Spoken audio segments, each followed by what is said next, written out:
मित्रांनो, अगोदर ही रील बघा, नंतर या व्हिडिओचे फनी कमेंट्स वाचू, तुम्हाला नक्कीच आवडणार.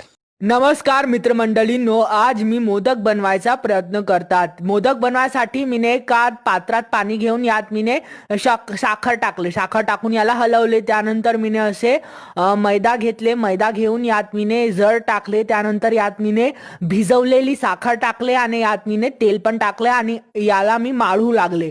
याला मी माळत बसले. त्यानंतर मीने याला छानपैकी अशी बनवून टाकले गोल गोल गोल गोल. त्यानंतर मीने असे खोबरा किस आणि साखर घेतले. साखर, खोबरा किस, नारळाचे किस घेतले होते. त्यानंतर मीने असे केले आणि असे करून यात ठेवले. त्यानंतर मीने हलवून हलवून आई विझवून टाकली त्या मोदकांची. माळत माळत तुझी गांड मारावी लागते नकळत.